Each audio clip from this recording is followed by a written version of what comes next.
उसमें सिखाया गया है कि जो भी आप मदर को कह रहे हो, मदर के साथ हो रहा है, वो बच्चा वही एब्जॉर्ब ऑलरेडी कर रहा है जबकि पेट में भी है। मदर की केयर, मदर की health will lead to a better child.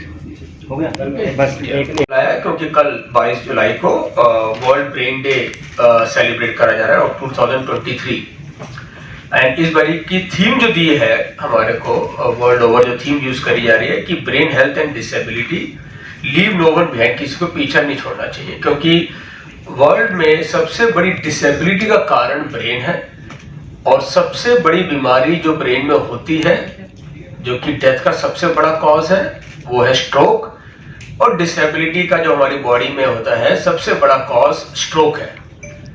क्योंकि प्रॉब्लम क्या है, हाथ थोड़ा सा हड्डी टूट जाए, टेढ़ी बढ़ जाए, आदमी का काम फंक्शनली चल जाता है, चाहे ऊपर से लगे कुछ लगे, लिवर आता खराब हो आदमी ऊपर से वही फंक्शन रहता है, हार्ट थोड़ा सा डैमेज हो आदमी ऊपर से वही रहता है।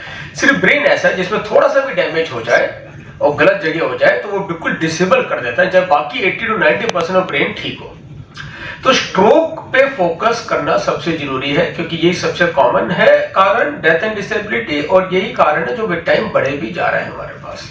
ओके, स्ट्रोक आपको मैंने अब कई लोग पहले भी आए हैं कि कारण दो तरह के स्ट्रोक होते हैं। एक होता है ब्रेन की खून की नली बंद हो जाना, 70 से 80% स्ट्रोक तो यही होते हैं कि नली बंद हो जाती है, ब्रेन खून की कमी से ब्रेन सेल डेड हो जाते हैं। दूसरा तरह का स्ट्रोक होता है जो ब्रेन हेमरेज हो जाती है। ब्रेन हेमरेज भी दो तरह की प्रकार की होती है, एक तो होती है ब्लड प्रेशर के मारे हेमरेज, उसमें ब्रेन की बहुत ही छोटी नलियां जो ब्रेन के टिश्यू के अंदर होती है वहां से ब्लीडिंग होती है, तो उसमें ब्रेन में टिश्यू ब्लीडिंग होती है। और कभी कभी ब्रेन की मेन नर्व्स फट जाती हैं, उनमें ब्रेन के एन्यूरिज्म गुब्बारे बने होते हैं जो ब्रेन के आसपास की उसके ब्रेन के सरफेस पे ब्लीडिंग होती है, पर ये ब्लीडिंग बड़ी डेंजरस होती है क्योंकि मेन नर्व से ब्लड लीक होता है तो बहुत ज्यादा होता है और बहुत मरीज सर्वाइव नहीं कर पाते। अवेयरनेस करनी इसके लिए दो तरीके से इंपॉर्टेंट है हमारे को। नंबर 1, आजकल बहुत सारे स्ट्रोक्स का ट्रीटमेंट संभव है अगर टाइम पे मरीज आ जाए, और उससे भी ज्यादा इसलिए कि 70 से 80% स्ट्रोक हम लोग बचा सकते हैं अगर हम लोग प्रॉपर प्रिवेंशन पे फॉलो करें तो। अब इसका मैं पहले पार्ट पर आता हूं और दूसरा पार्ट। तो ट्रीटमेंट में दो चीजें सबसे, मैंने बोला जल्दी पहुंचे तो ट्रीट हो सकते हैं, पर प्रॉब्लम है जल्दी मरीज पहुंच नहीं पाता, और सबसे बड़ा कारण यह है कि लोगों को समझ में नहीं आता हमें स्ट्रोक हो रहा है। हार्ट अटैक लोग समझ आते हैं यहाँ पे दर्द हो रहा है, सीने में दर्द है, सबको पता है सीने में दर्द हुआ कुछ भी हुआ शायद हार्ट का तो नहीं है। स्ट्रोक थोड़ा सा कॉम्प्लिकेटेड, ब्रेन के हर एक पार्ट का अलग फंक्शन है, तो जिस तरह का पार्ट इफेक्ट हुआ तो अलग तरह से पता चलता है। तो उसके लिए सबसे आसान है याद करना फास्ट का मतलब कहता है फेस अगर टेढ़ा हुआ, ए का मतलब आर्म हाथ नहीं उठा पाया, एस का मतलब स्पीच की दिक्कत हुई, तो टी का मतलब टाइम इंपॉर्टेंट है, ये एक इमरजेंसी है। तो ये तो सबसे सिंपल है, फैमिली में सबको पता होना चाहिए, बोलना चाहिए फास्ट है तो ये एक इमरजेंसी है। इसके अलावा भी पैर की कमजोरी होना, कभी कभार एक आंख की रोशनी थोड़ी देर के लिए चली जाना है, परमानेंटली चला जाना भी स्ट्रोक की निशानी की खून की कमी हुई, पहले आंख डैमेज हुई, ब्रेन डैमेज होने वाला है।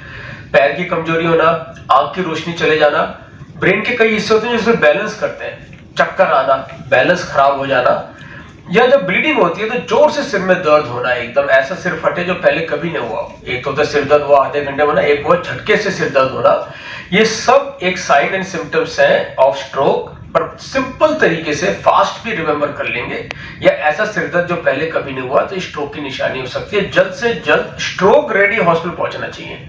इसका मतलब क्या है, आसपास टाइम वेस्ट नहीं होना चाहिए। कुछ हॉस्पिटल होते हैं जिनको स्ट्रोक सेंटर कहते हैं, आई थिंक हमने पहले भी आपको बताया था कि आर्टेमिस पहला हॉस्पिटल हरियाणा में जिसको वर्ल्ड स्ट्रोक ऑर्गेनाइजेशन से हमारे को डायमंड स्टेटस मिला है ऑफ स्ट्रोक सेंटर। और भी हॉस्पिटल अच्छे गुड़गांव में, मैं ये नहीं कहना चाहूंगा, पर जस्ट टू टेल यू, तो स्ट्रोक रेडी सेंटर जहां पे स्ट्रोक के इमरजेंसी ट्रीटमेंट पॉसिबल हो।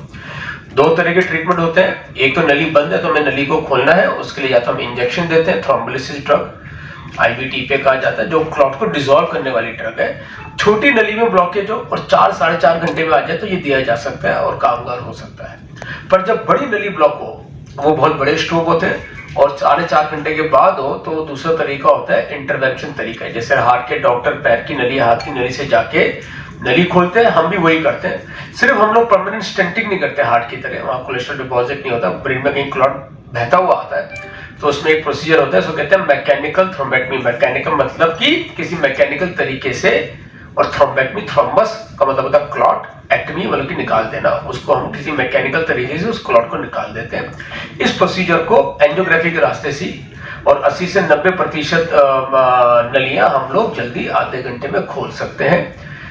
माना ये ब्रेन का प्रोसीजर है, पर इसमें काफी रिस्क का एलिमेंट काफी 1 to 2% ही होता है और इफेक्ट बहुत ड्रामेटिक होता है। अभी हमने मंगलवार को 2 मरीज किए, दोनों हेमीप्लेजिक थे, हमने किए और एकदम मरीज विद टाइम सुधरेगा। ओके, और तो इन प्रोसीजर से, पर ये सब टाइम इफेक्टिव होते हैं। अगर मैंने बोला करने को हम 24 घंटे तक कर सकते हैं, पर जितना जल्दी मरीज आया, पहले 1-1.5 घंटे पहुंचेगा तो ज्यादा तक मरीज इंडिपेंडेंट हो जाएंगे जी इसकी स्ट्रोक के। वही मरीज जो 6-8 घंटे बाद आया, कुछ मरीज बेनिफिट करेंगे, कुछ नहीं कर पाएंगे। हर मिनट में 20 लाख ब्रेन सेल्स की डेथ होती है।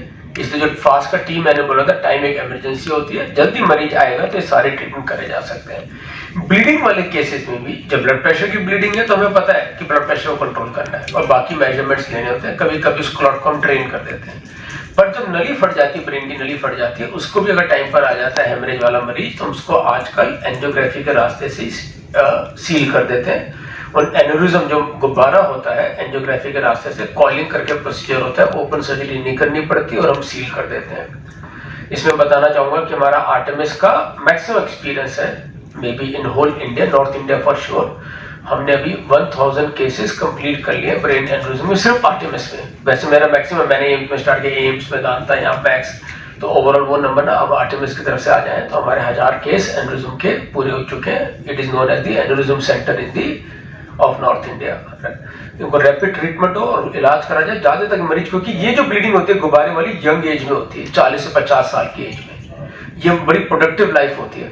एक तो हो गया ओल्ड मरीज को, उस टाइम में जो हमने बोला अगर मरीज होश में आ जाए तो हम बोलते हैं 95 ब्रेन हेमरेज वाले ऐसे मरीज, 95% मरीज अपनी रूटीन लाइफ में वापस जा सकते हैं। आज इलाज इतना संभव है, पर जब डेडिकेटेड यूनिट हो, यहाँ पे ऐसी न्यूरोइंडक्शन डेडिकेटेड यूनिट हो, ताकि सिर्फ हेमरेज को कॉइलिंग करना, मशीनें होना, इलाज होना, ये सब चीजें बड़ी इंपॉर्टेंट होती हैं।